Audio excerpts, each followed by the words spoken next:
Over the course of the next few minutes, we're going to go through some of the basics of the foreign exchange market, how it works, how people trade it, and what makes currency pairs move. So in this latest video with Trading 212, what I thought we'd do is take maybe something of a step back. Now I appreciate plenty of people are quite familiar with foreign exchange trading, but for some people it might be a new thing. So we'll do a few minutes just explaining how this market works, when you're trading, what you're actually trading, and what makes currency pairs move. Now, first of all, foreign exchange market, it's the biggest market in the world, bar none. It trades trillions of dollars a day, around the clock. So it appeals to both traders who are trading small size and larger size, because it's relatively easy to get your trades filled, and the cost of doing business is much lower when compared to other markets. With currency markets, no currency moves in isolation. So we have the idea of currency pairs, one currency quoted against another. So to make sense of this, let's take a quick look on the platform. So we're on the Trading 212 platform. Let's click the search tool up here, top left, and see what's available to trade. Let's click on currencies. Now, so here's the list of various currencies, Australian dollar, Canadian dollar, Swiss franc, Czech koruna, and so it goes on. So there are potentially hundreds of permutations we could trade. For example, if we go down to here, the PLN, Polish zloty, if you wanted to, you could take a view on the Polish zloty against the Japanese yen, Polish zloty against the Mexican peso. So there are all sorts of combinations you can do here. What most people tend to do, in the beginning at least, is stick to the major markets, the major currency pairs, because there's normally plenty going on in those markets. And with Trading 212, if you're trading 25,000 units or less, you can trade these with zero spread. So let me just highlight these by typing in zero at the top. So there we go, the most popular market, euro dollar, then we have the other majors, dollar Japanese yen, pound US dollar, and the dollar against the Swiss franc. So when we're looking at currencies and currency pairs, it's all about relative value. Is one currency stronger or weaker than another currency? And to get an idea of this, let's take a look at how one currency pair has moved over recent months. So all a currency pair is showing is the relative value of one currency versus another. So if we're looking here, in this example, pound US dollar, we can see at the beginning of 2017, so January 2017, £1 would buy you around about $1.22. At the beginning of September, the pound had risen in value, and £1 would buy you $1 and almost 32 cents. So when we're looking at Forex pairs, foreign exchange trading, we're looking at the value of one currency versus another. Now, because we have currency pairs, I think it can be a bit confusing in the beginning for some people when they click and they buy dollar yen. Well, what am I buying? Am I saying the dollar's going to go up? Am I saying the yen's going to go up? It's understandable why this is confusing to some, but it's really easy, I think, to understand. So again, let's take a quick look on the platform to understand when we're trading, what direction are we actually trading in?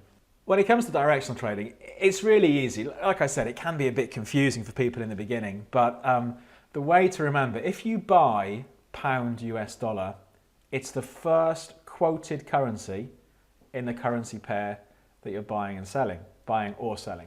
So if I buy pound US dollar, I'm speculating that the pound is going to go up, means this chart is going to go up, and correspondingly the US dollar is going to fall. So the pound's value is going to increase against the US dollar. So for example, if I'd bought down here, bought pound US dollar at the beginning of the year, and we're still holding the position, I'd be sitting on a reasonable profit. If I thought the pound had gone up too far, and I think, right, the market's going to fall, how do I profit from this? Or how do I try and profit from this?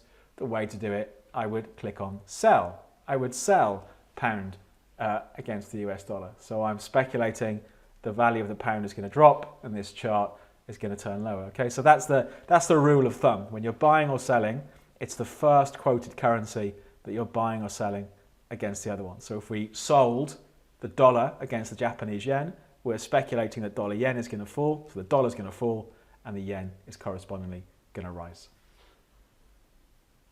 When it comes to trading hours, foreign exchange market is a true 24-hour market. So it starts off Sunday night, UK time, when the Asian markets open for business, and it trades all the way around the clock till Friday evening when New York finishes off for the weekend. Then on Sunday, the whole thing starts again. But you don't need to be intimidated or worried by this 24-hour market. Let's take a look at some of the moves that we see and how we might want to trade it. Here's a snapshot of a few days pound against the dollar, where each of these candlesticks represents 10 minutes worth of trading. So going back to the 5th of September and ending up at the end of that particular week on the 8th of September. So you can see from the scale just down here that this is a 24 market. For example, this section here we've got from 11 o'clock UK time, Asian trading kicks in, the market moves higher. Then we have sort of 7 to 8 in the morning UK time when the focus shifts to Europe and the market continues to rise in this example. And then we have US time, so from about 6 o'clock in the evening UK time, the focus is very much on the US, and we had something of a quiet finish. But don't be, I think, worried about this being a 24-hour market. You know, thanks to stop losses and take profit orders, you can set up your trade. So if a certain level gets hit, you come out for a small loss or you come out for the profit you're expecting. Just because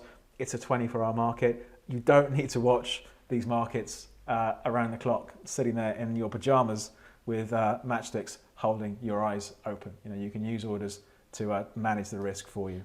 When you're trading foreign exchange, I think like so many other products these days, you're trading using leverage. So even though you might have, let's say, a $100,000 position in one currency, you don't actually tie up the whole amount, because traditionally currencies don't move that much during the day. You're trading using leverage. So you may only have to put up 0.5% or 1% value of the position. So you have the situation where a small sum of money can control a much bigger financial position. Of course, that gives you the potential for greater profits, but hand in hand with that goes the risk of bigger losses, which is why it's important, I think, to manage the risk using stop losses. And we've done plenty of videos about how you might want to use stop losses.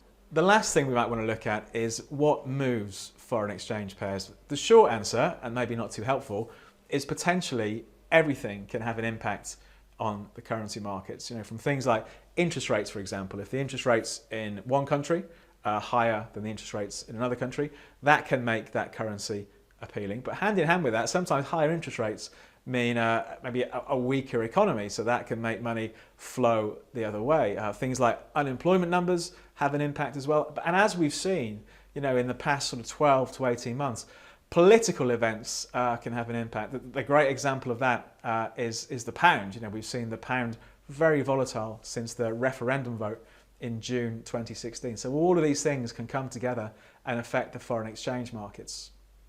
So that's it. That's a brief introduction to some of the basic mechanics of foreign exchange. You know, every week we do different videos on trading strategies. But if you have any questions about this one, leave us a message in the comments down below. If you like the video, click the thumbs up.